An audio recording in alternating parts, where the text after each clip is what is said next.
राज्यात जिल्हा परिषद व पंचायत समिती निवडणुकींच्या पार्श्वभूमीवर प्रचार शिगेला पोहोचला असताना भारतीय जनता पक्षाने महिला सक्षमीकरण, शेतकरी कल्याण आणि पायाभूत विकास या मुद्द्यांवर जोरदार प्रचार सुरू केला आहे।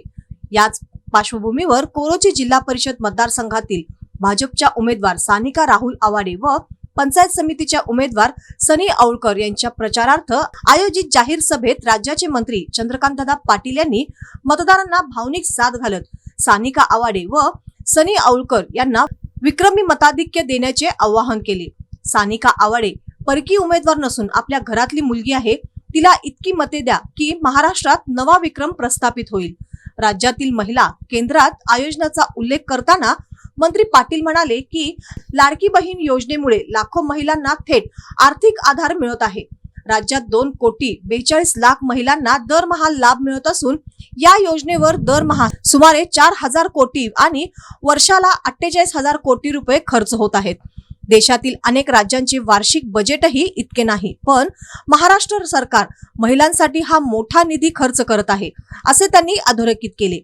शेतकऱ्यांसाठी सरकारने राबवलेल्या योजनांचा आढावा घेताना त्यांनी सांगितले की शेतकऱ्यांना दरवर्षी 12,000 रुपये थेट खात्यात तसेच बियाणे व खतांसाठी 21 हप्त्यांमध्ये मदत देण्यात आली आहे। महिलांना दरमहा 1,500 रुपये खात्यात निश्चित जमा होत असल्याने कर्जफेडीची हमी मिळते, असा विश्वास त्यांनी व्यक्त केला।